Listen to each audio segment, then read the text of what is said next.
Baik, hari ini saya bicara tentang hidup manusia. Ini penting kita pahami. Jadi manusia itu terdiri dari tubuh, jiwa, dan roh. Dan kita akan bahas ke depan ini. Ini pelajaran sebetulnya tingkat dasar daripada diri. Nah, nanti ke depan saya akan buat video pengajaran tentang dasar keselamatan. Nah, salah satu temanya ini. Karena waktu dan tempat juga kita tidak memungkinkan. Kalau kita punya rumah, kita bikin acara pendidikan dasar. Tapi nanti saya berpikir saya akan gunakan YouTube. Dan Anda tinggal nonton. Kalau nggak kuat kuotanya tinggal download. Cari tempat wifi yang gratis. Ya. Kalau belum paham, dengarkan berulang-ulang. Nah, baru nanti paling saya tes kecil-kecil. Nggak susah kok. Paling pertanyaannya, apa yang kamu ketahui di halaman pertama? Di tema kita yang pertama. Karena nanti itu kunci bagaimana kita mengayomi. Banyak orang Kristen ketika orang ngomong, Tuhanmu kok 3? Ya betul nggak? Saya ini 1, betul nggak? Tapi 3 manifestasi kan? Yaitu apa? Tubuh, roh saya. Yang sedang berbicara itu bicara suara saya. Nafas saya ini ya, hidup saya ini ya, itu roh saya. Lalu jiwa. Nah, jiwa itu bicara pikiran saya, dan pikiran saya itu saya ucapkan melalui mulut. Jadi kalau Allah Tritunggal bukan berarti 3 Allah. Nah, banyak orang Kristen itu sebagian besar nggak bisa jawab itu kalau ditanya, Tuhan kenapa 3? Sebagian besar orang Kristen tidak bisa jawab. Karena apa? Alkitab mengatakan umatku binasa karena kurang pengetahuan. Kenapa orang begitu mudah menjual Yesus? Karena tidak memahami keuntungan menjadi orang Kristen. Kenapa orang mudah kecewa dalam hidup, saudara? Oleh karena tidak paham firman. Atau firman itu hanya menjadi pengetahuan, akhirnya dari orang Farisi. Orang Farisi? Tahu tak orang Farisi? Orang Farisi itu adalah orang yang tahu hukum, tapi justru melanggar hukum. Itu orang Farisi. Maka dikatakan itu adalah orang fasik. Kenapa kita perlu paham ini tentang manusia? Yaitu menanamkan kesadaran kepada kita semua bahwa hidup kita adalah suatu keberadaan yang luar biasa, berharga di dalam Tuhan, dan luar biasa itu mencapai puncaknya ketika dalam Kejadian 2 ayat 7 dikatakan apa? Ketika itulah Tuhan Allah membentuk manusia itu dari debu tanah dan menghembuskan nafas hidup ke dalam hidupnya. Demikianlah manusia itu menjadi makhluk yang hidup. Jadi manusia itu adalah roh. Katakan manusia itu adalah roh. Kurang semangat ya. Katakan manusia itu roh. Kasih tahu kanan kirinya, kamu itu roh.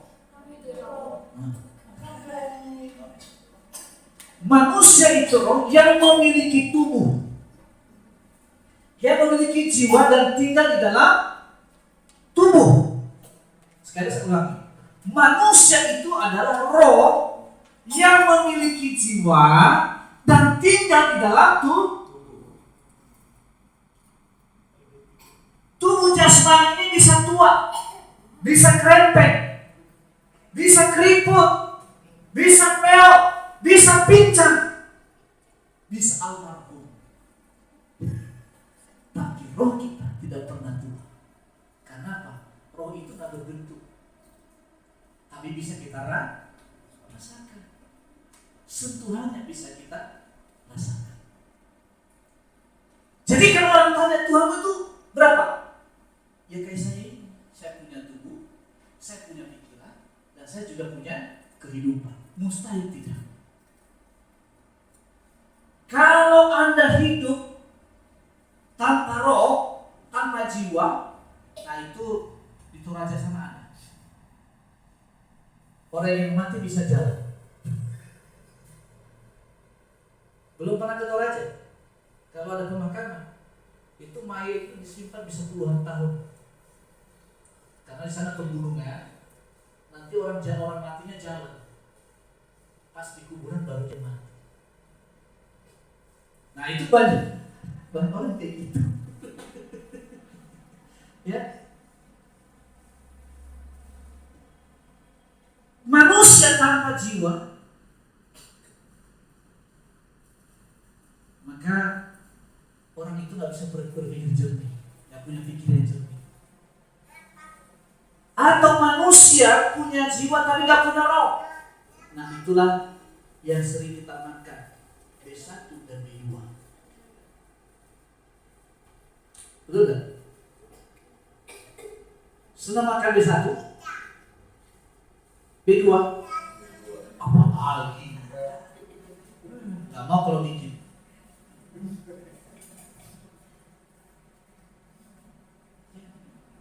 Meskipun hari-hari ini ada manusia yang berkarakter seperti B1 dan B2. Kenapa saudara? Ada hari-hari ini seorang ibu bisa menikah dengan anak. Ada seorang bapak menikah dengan anaknya. Sekarang ada. Dia coba lihat searching di YouTube, tapi jangan diikutan.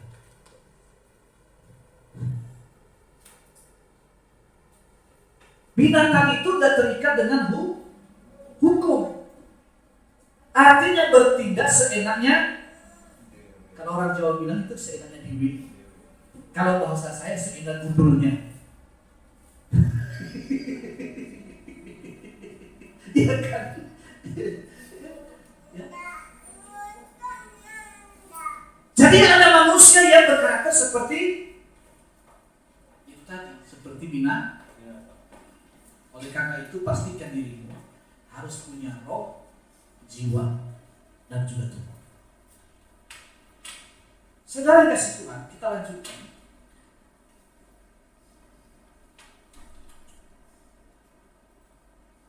Nah ini tubuh. Di dalam tubuh kita ada jiwa. Punya pikiran nggak? Punya. Berarti kan punya jiwa. Ya kan? Kalau disuruh ke kanan, tetap ke kanan kan? Kalau suruh ke kiri berarti ada miring. Lari sedikit. Manusia itu punya tubuh sehingga harus rapi seperti saya ini. Penampilan saya keren, kenapa? Di luar saya rapikan tubuh ini. Bisa menarik perhatian Bu Lesti juga karena juga salah satunya ada kerennya. Kan gitu kan? Oh iya dong, masa Bu Lesti suka begini?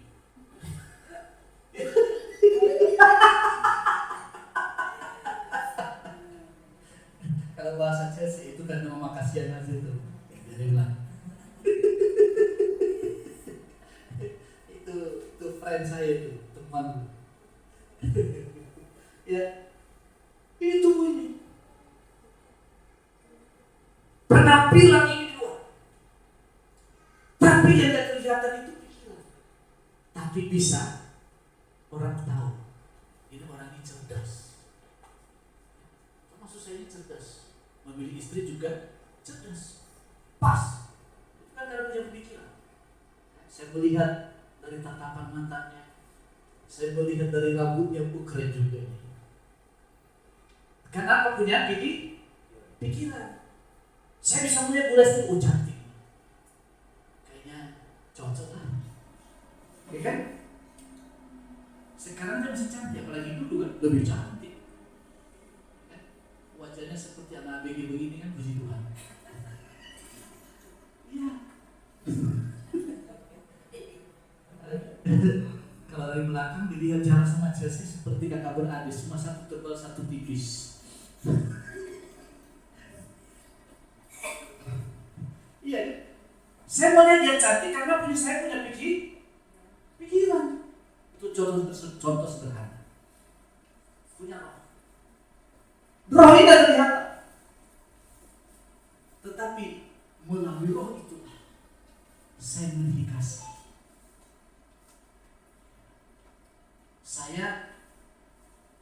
bisa menceritakan tentang Tuhan. Kenapa? Saya punya roh. Jadi manusia itu memiliki tubuh roh yang tinggal dalam jiwa, yaitu yang memiliki jiwa dan tinggal di dalam tubuh. Makanya manusia itu matinya nggak seperti monyet. Kalau monyet tidak punya kesudahan hidup kan? Manusia ketika dia mati ada kehidupan yang lain, yaitu kehidupan dalam roh. Roh kita ini dibawa oleh Tuhan ke tempat peristirahatan. Makanya nggak ada istilah setannya masih getayangan. Ada kan begitu ya? Di tradisi kami ini ya sudah 3 hari, saya begini, berarti dia udah lewat. Itu bukan Alkitabiah, itu tradisional. Itu budaya, kebiasaan. Akhirnya iblis menyamar. Oh, Bapak bicara pada kita, masak nasi goreng. Dalam iman Kristen, setiap orang yang mati ada tempat beristirahat. Menanti upah kalau dia orang benar, surga. Kalau dia orang jahat, neraka tempat. Manusia itu 3 bagian, itu tubuh. Tubuh itu meliputi apa? Kepala. Punya kepala enggak? Periksa kepalanya. Ya. Kepalanya itu sehat. Ada otak yang benar. Makanya jangan bilang sama orang pakai otak muda. Ya. Badan. Punya badan kan, punya perut. Nah, ada yang maju, ada yang juga masuk ke dalam, ada yang melebar. Ya, mana aja lah. Pokoknya itu badan. Masing-masing kita punya desain. Tergantung kapasitas. Ya. Anggota tubuh. Anda punya mata yang suka main mata? Punya mata kan? Siapa yang suka main mata di sini? Ya deh. Ini tubuh. Lalu kemudian jiwa, yaitu ada pikiran. Berpikir itu ada yang berpikir jauh ke depan, ada berpikir pendek. Tahu nggak orang berpikir pendek? Orang yang gampang emosi. Nah, nanti kalau ada orang yang gampang emosi, ya berarti pendek pikiran, harus diperpanjang. Dengan cara apa? Tambahkan pengetahuan. Begitu tambah pengetahuan, dia akan makin bijaksana. Amin. Kedua, orang yang berpikir pendek itu, dia pasti orang ini, dia hanya melihat apa yang di depan mata. Yang kita istilah di zaman sekarang ini, ada istilah dulu kalau saya kenal itu zaman-zaman saya, ya yang sepatah-patah saya di sini, yang kita kenal anak SMA itu cinta monyet. Saya nggak tahu bentuk monyet itu gimana, bisa monyet punya cinta itu nggak ngerti saya juga. Cuma istilahnya gitu. Kenapa kamu cinta sama dia? Baik banget orangnya, bisa dibeli bakso, ya kan? Kasih jajan, baik orangnya. Akhirnya jatuh cinta. Dan ternyata itu bukan berlaku zaman saya dulu. Sekarang sudah ada juga. Karena sering kasih jajan, jatuh cinta, bahkan jual iman pun. Hanya karena apa? Nah itu namanya apa? Pikiran pendek. Bahkan ada juga gara-gara udah keren, durian bahasanya. Pernah makan durian? Gak usah makan lah. Di sini di atas hati-hati makan durian. Ya. Jual iman. Meskipun pada akhirnya gak lama kemudian mendapatkan budak keren itu, akhirnya apa? Tiba-tiba jadi janda. Oh, sekejap. Udah dari janda masuk penjara lagi. Banyak. Itu namanya berpikir pendek. di sini berpikir panjang semua, amin. Saya melihat sebagian besar hampir mirip dengan saya habis rambut di depan. Ya, itu orang berpikir itu.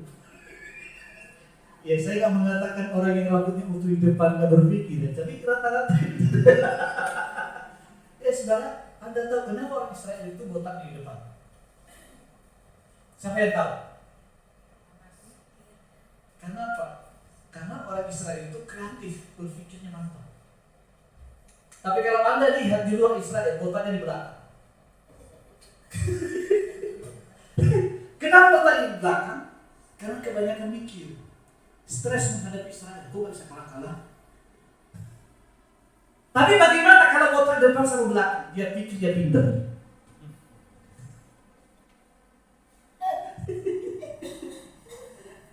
Itulah kita ini benar-benar pintar ya, bukan pikir dia pintar. Jadi pikiran. Lalu kemudian perasaan, tekad. Apa tekad ini? Kemauan. Ada kemauan. Melihat tantangan itu, dia berusaha bagaimana menaklukkan. Bukan pasrah. Ya nasib. Makanya ada sekarang ini kita ini punya grup berdoa. Saya bilang yang masuk jadi berdoa di sana, jangan berdoa yang membeli. Kalau enggak dia disatakan iblis. Dia harus percaya bahwa apa yang dia doakan itu pasti terjadi. Gak ada kata mudah-mudahan. Gak ada istilah kalau Tuhan berkehendak. Ya justru kita berdoa itu karena itu kehendak Tuhan kita merubah keadaan tantangan hidup ini. Hidup. Kan tujuan kita berdoa untuk mengubah keadaan, kan? Gak ada mudah-mudahan. Alkitab berkata apa yang kau ikat di bumi terikat di termasuk kesuksesan. Gagal atau sukses tergantung iman. Tergantung tekadmu, kemauanmu. Lalu kemudian rasa atau cinta. Kalau laki-laki memang dominannya di pikiran. Kalau perempuan dominan di perasaan. Makanya lagu karena wanita ingin dimengerti. Karena memang wanita itu selalu diperasaan. Makanya wanita itu senang dipuji. Ada nggak ibu-ibu nggak senang dipuji oleh suaminya? Ada nggak? Angkat tangan dulu. Wanita-wanita nggak suka dipuji oleh suaminya. Coba angkat tangan.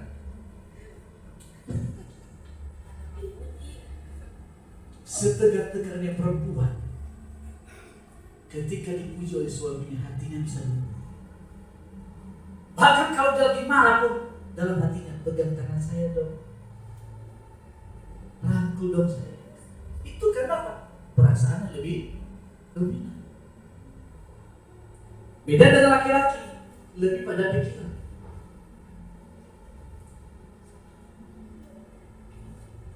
Makanya laki-laki itu kelemahannya selalu di mana? Di mana kelemahan laki-laki? Di mata, betul? Di mata kan? Kan semua bermula dari penglihatan, kan? Kayak Pak Baryanto ini sama Bu Mary dulu. Ya ketemu mereka di angkot, itu punya cerita. Cerita itu di mana aja. Ya. Bermula dari penglihatan. Pak Baryanto lagi nyetir, lihat kaca depan, dia putar, perhatikan. Ternyata memang sepertinya ini yang pas. Udah kalau itu saya gratiskan aja angkotnya. Kenapa? Keseringan melihat di sana. Dan akhirnya masuklah mereka perlaminan. Ternyata Petrus berkata, yang dua dijadikan satu dan disatukan, tidak bisa dipisahkan. Makanya mereka di depan saya keren. Dan ketika mereka bersatu sebagai suami istri, mereka mirip berdua. Saya pikir orang Kupang kalau pertama kali melihat, toh ini berubah jadi orang Jawa. Ya kan? Karena kan orang Kupang itu kan lebih apa ya? Agak sedikit. Tapi Tapi bertemu dengan orang Jawa berubah jadi Jawa. Kan gitu kan. Jadi di jiwa. Maka dari itu ibu-ibu atau siapapun di sini, ibu muda, yang tua, dan apa, kalau berpakaian jangan terlalu miskin. Saudara, banyak orang yang miskin loh, meskipun dia kaya. Saya pernah khotbah sebuah tempat. Saya kan biasa khotbah di depan, di baris depan. Di belakang saya ada baris kedua. Kan biasa kalau kita duduk kan begini kan. Ya ilah ilallah. Buah kelapa saya lihat. Kan mata laki-laki itu susah. Meskipun yang mau tidak tetap kelihatan.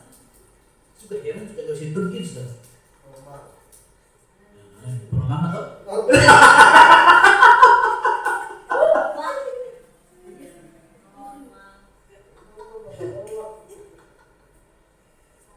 Sudah kurang bahan di atas, di bawah pun juga kurang bahan. Padahal asli ini apa enggak kedinginan ya. Tapi kadang-kadang kita sudah duduk depan kadang begitu juga. Betul nggak Pak Otman?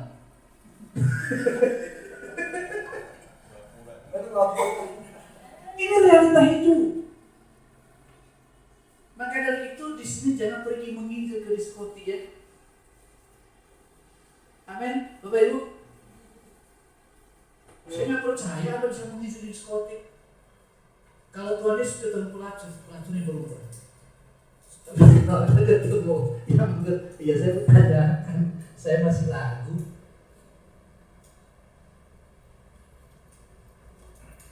Ya, jadi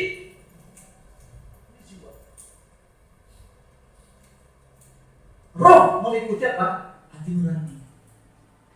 Anda kan pernah menyakiti orang kan? Akhirnya Anda tega kan akhirnya? Pernah nggak? Ngomong pedas sama orang, akhirnya Anda nyesel. Atau Anda mudah emosi, saya mau hantam itu orang. Tapi Anda namanya jangan. Woi, semua bertindak ke sini. Nurani ada bicara. Itu roh. Jangan coba-coba lawan. Intuisi. Tahu intuisi? Apa itu intuisi? Apa boleh saya? Intuisi itu apa? Dan apa nama itu? Gagasan. Gagasan.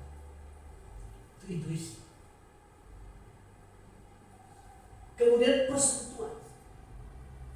persekutuan dengan Allah dan persekutuan dengan sesama. Makanya kita perlu beribadah, perlu kita berdoa, kita perlu baca firman, kita perlu dengan khotbah. Fokuskan dirimu dengan khotbah setiap minggu. Karena roh kita itu perlu diberi makan. Tubuh kita ini nasi goreng makanannya, bakso makanannya. Jiwa kita ini makanannya adalah refreshing, dengan pujian, senang disayang, senang dibanggakan. Itu makanan jiwa.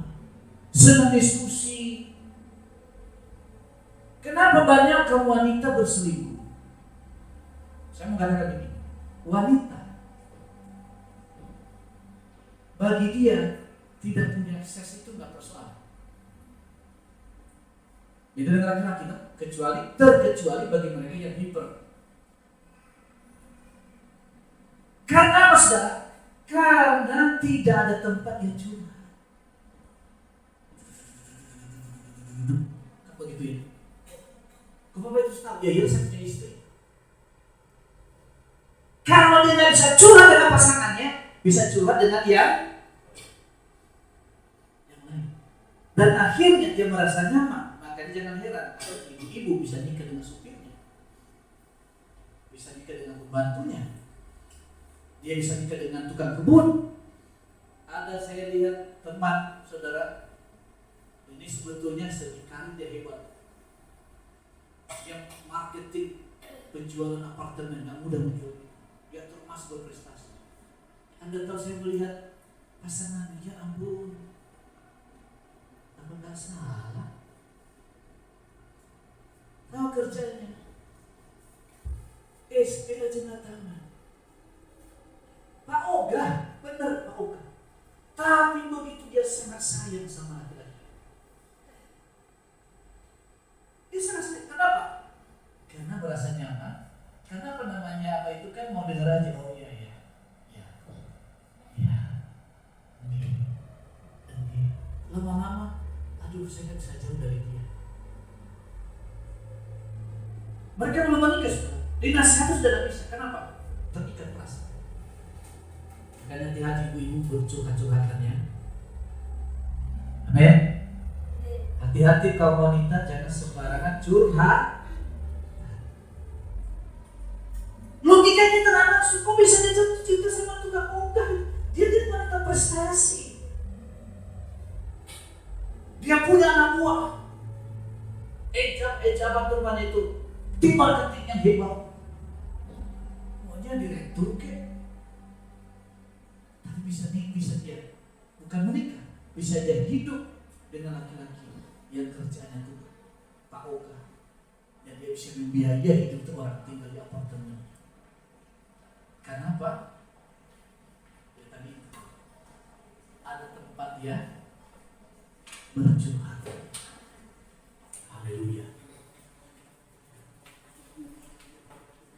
Masuk. Baru mulai. Masih belum mulai ibadah. Nah. Besok tak siapin usia jenderal. Nah, jadi saudara kasih Tuhan, perlu hubungan kita dekat dengan Tuhan. Jadi di sini terus lanjutkan. Nah ini tubuh. Ini Stephen Seagal. Ini apa? Artis Amerika. Ini keren kan? Stephen Seagal. Seagal atau Seagal? Seagal. Terus aku Seagal, Seagal. Pokoknya itulah. Bukan Stephen. Ini ganteng.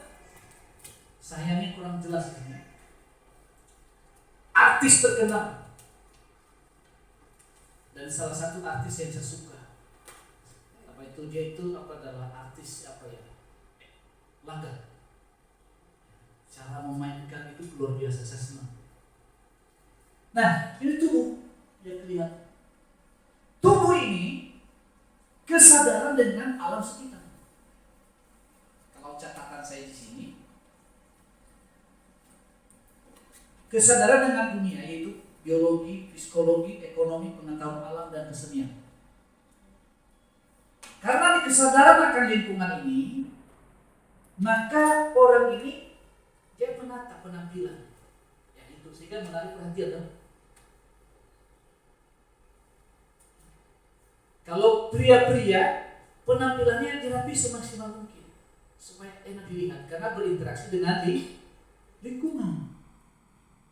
Kalau perempuan di makeup, bila perlu dioplas, pergi ke Korea. Tapi kalau mau di Indonesia saya punya plastik, silakan oplas.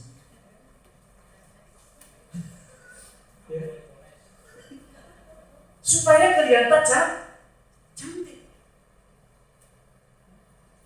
Ada yang foto hidungnya, nggak tahu lah, supaya hidung belang kali dalam juga.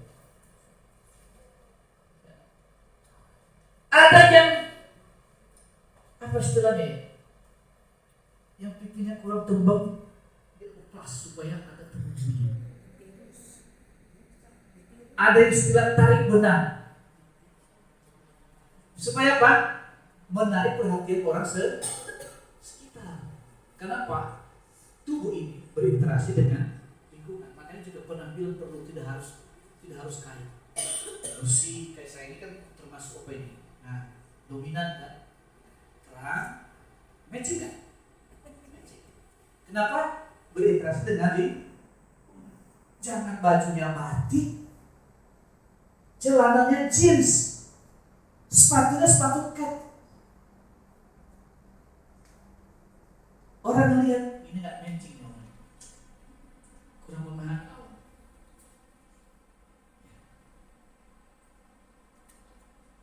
Ada lagi saudara, baju safari, tahu baju safari? Pernah dulu itu pernah foto dulu, ada dulu saya juga ya. Bajunya baju safari, dia pakai dasi.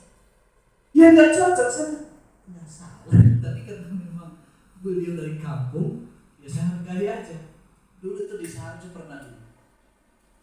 Baju safari itu nggak perlu pakai dasi kan? Betul nggak? Sama kayak batik kan? Tapi pakai dasi. Ada juga pakai batik, dia juga pakai dasi. Cuma nggak enak kita komentari dengan orang tua yang jangan kan. Tapi kan seperti saya ini, atau minggu depan saya khotbah nanti perjamuan kudus minggu depan, semua harus hadir. Saya pakai dasi, pakai jas, di dalamnya putih, cara muslim. Walaupun nggak mahal, tapi orang dia keren, bagus. Ya. Perlu juga penampilan. Supaya apa? Kalau suami-suami penampilannya keren dikit, istri juga bagus. Waduh, suami saya ganteng. Tapi jangan berpenampilan keren supaya menarik perhatian yang lain. Itu yang bahaya. Saya berpakaian rapi seperti ini yang menghargai Bu Lesti. Ya iya. Coba kalau saya pakai sendiri, istrinya nggak pernah perhatiin dia. Pantas suaminya, rambutnya cikra-cikra, jenggotnya jenggot. Istri yang dihina. Makanya suami-suami jangan sembrono berpakaian. Yang sudah punya istri ya,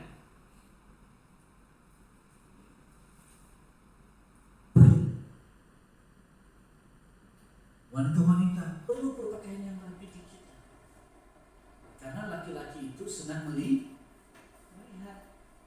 matanya tertuju kepada selalu, tidak melihat sebelah kanan dan sebelah kiri. Akhirnya dia pakai kacamata kuda, hanya mata tertuju kepada kamu.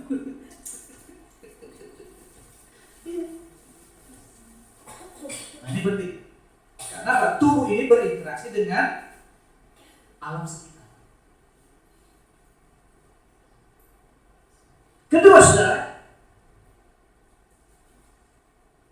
jiwa, kesadaran akan diri sendiri. Untuk itu manusia perlu dibentuk, maaf tulisannya salah, dibentuk agar bisa fokus. Salah satu kita belajar di sekolah itu memfokuskan pikiran kita. Jadi waktu kita SD, semua kita pelajar, SMP semua kita belajar. Sekarang sudah ada jurusan SMA ya. Kalau kedokteran, biologi, menyangkut terus apa lagi? Kimia, terus IPS masuk juga. Kalau kedokteran, Anda tahu guru-guru ini ada juga 5 yang master kita di sini. Ya ahli, saya akan masuk. Supaya untuk difokuskan. Tapi ketika Anda masuk S1, mulai difokus jurusannya apa? Kayak saya ini, saya ambil pastoral. S1 pun juga masih belum fokus. Naik lagi makin meruncing pengetahuannya. Saya ambil dengan pastoral lagi. Sehingga ada survei penelitian. Makanya ketika saya melakukan penelitian, jadi khotbah saya ini kebanyakan penelitian. Jadi orang nggak bisa menghindar ini hasil penelitian.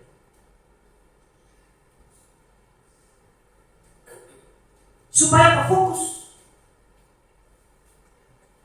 Pengetahuan yang fokus sehingga ketika saya konseling orang, dia nggak bisa bohong sama saya. Dari saya melihat aja udah ketahuan dia bohong. Karena ada ilmunya. Itu 2 SKS. 2 SKS itu 8 kali pertemuan. Dan 8 kali pertemuan itu terdiri dari 2 sesi. Tambah dengan apa? Belum lagi tugas-tugas.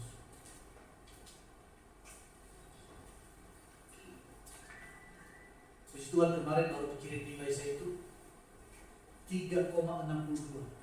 3,62. Ya belum tinggi-tinggi banget sih. Belum masuk ke cum tapi lumayan. 3,62. Ya, itu juga juga saya bersyukur udah sampai 3 IPK seperti itu, puji Tuhan. Sampai tanya, berapa IPK-nya Pak? Wah, cuma segini. Hah? Kok bisa? Ya itulah kasih karunia. Belum sampai 4, tertinggi itu 4. Ya. Cuma S1 saya lebih tinggi dikit. Ya, IPK saya S1 itu hampir 4 juga. Tapi belum sampai.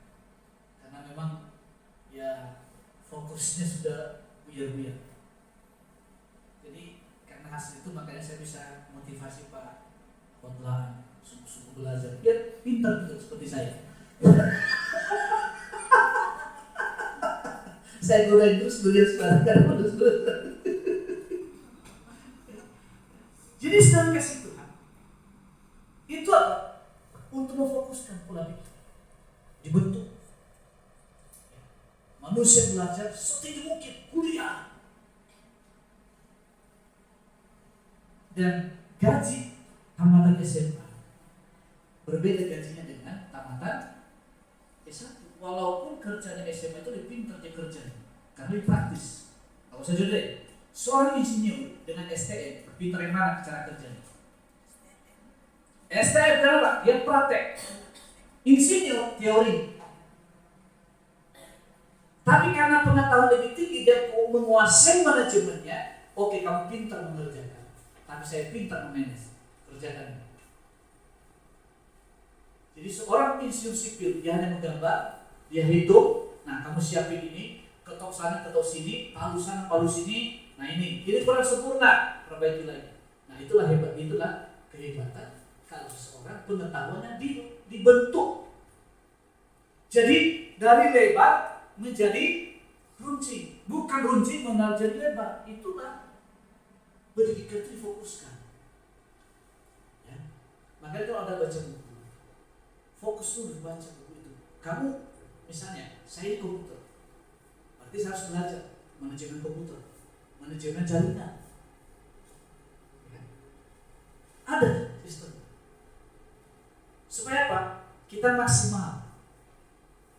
Jadi di jiwa ini berinteraksi, berkesadaran akan diri sendiri. Bahkan kebanyakan orang harga dirinya ditentukan dengan apa yang dia punya. Ada kayak gitu kan? Bahkan ada orang menghargai sesamanya karena apa? Tergantung kantongnya. Tebal atau tipis. Nah, kalau tebal, ini friend, teman sejati. Kalau tipis, akhirnya nanti menyusahkan kita ke depan. Nah ini ada di jiwa manusia. Memang gak kelihatan dia ada di dalam. Lalu terakhir saudara, yaitu roh manusia, kesadaran akan Allah. Ini dia. Manusia akan bertanya kepada dirinya sendiri. Manusia akan bertanya kepada dirinya sendiri, pergi kemana setelah kematian? Ini tulisannya agak salah, saya salah nulis. Untuk itu manusia perlu bertobat dan masuk dalam pembinaan rohani. Nah, di dalam dunia ini ada beberapa cara orang mencari Tuhan. Pertama, melalui kepercayaan. Ada orang yang menyembah sebuah patung yang giginya lebih panjang dari yang lain, lalu matanya bengkak dan perutnya buncit.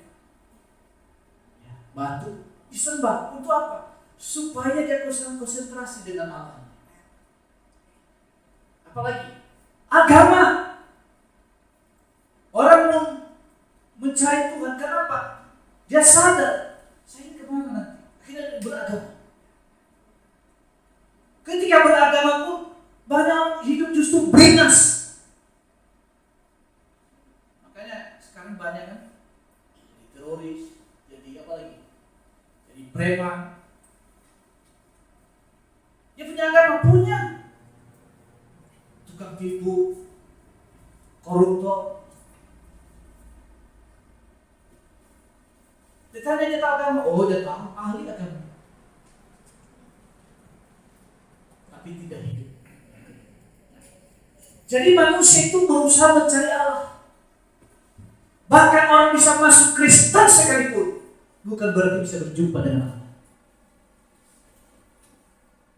Jangan akhirnya banyak orang Kristen jadi batu sandungan. Orang lain khawatir juga khawatir, semua sama. Orang lain putus asa juga ikut putus asa.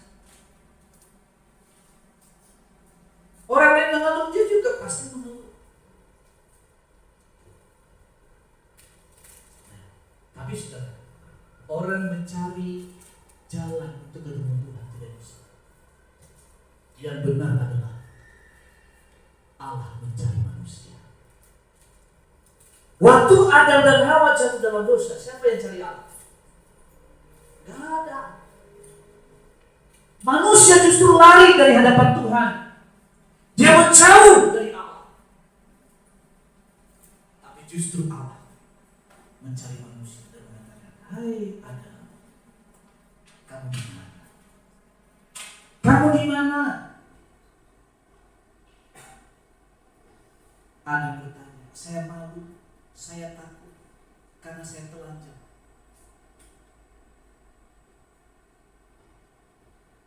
Dan apa yang terjadi? Tuhan mengorbankan domba. Dan Tuhan membentuk pakaian untuk mereka gunakan, menutupi ketelanjangan mereka. Sebelumnya mereka pakai daun. Saudara, roh manusia ingin mencari Tuhan,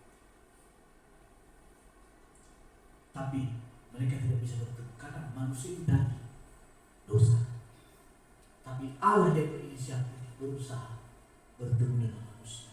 Itulah dasar kita merayakan Natal.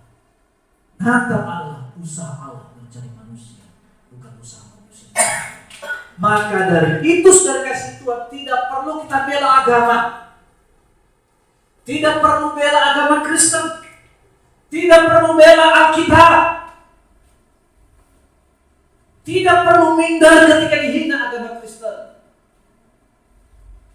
Karena agama Kristen tidak bisa dinista. Makanya jangan ikut-ikutan bikin front pembela Kristen. Tidak bisa. Karena iman itu ke Kristen itu ada di hati kita. Kalau kamu bela agama Kristen, berarti kamu gak yakin agama yang benar. Kalau kamu merasa agamamu dinista, agama Kristen kamu merasa dinista, berarti kamu tidak percaya iman kepada Yesus. Jadi nggak perlu. Waduh, agama saya dinista, nggak bisa dinista agama Kristen. Nggak perlu dibela agama Kristen. Tidak perlu dibela Alkitab. Justru Allah membela kita. Alkitab ini yang membela kita. Makanya jangan heran, orang Kristen itu cerdas-cerdas. Biarpun dibilang kafir, tapi yang menyebutkan dia kafir justru jadi anak buahnya. Betul kan? Biasanya perusahaan besar di Indonesia itu yang sering disebut kafir, Bapak Ibu. Kafir penghuni neraka, karyawannya sombong, buruh pabriknya siapa? Kamu itu mau jujur. Itulah pembelaan Tuhan terhadap iman kita. Tidak perlu dengan demonstrasi. Diperlukan bukti nyata. Amin? Oleh karena itu jangan langsung minder kalau bilang kafir. Tapi meluruskan yang salah sebagai kewajiban. Misalnya ditanya, apa Tuhan tiga? Gimana? Bisa jawab? Tuhan kok tiga? Tuhan kok dilahirkan? Tuhan kok disalibkan? Nah ini mesti ada pelajari supaya dapat ketika diserang iman yang bisa bertanggung bisa menjawab. Itu yang perlu. Gak usah demo sana demo sini. Agama Kristen dinista, Alkitab dinista, dibakar Alkitab. Bagi saya itu bukanlah hambatan bagi kita untuk ikut Yesus.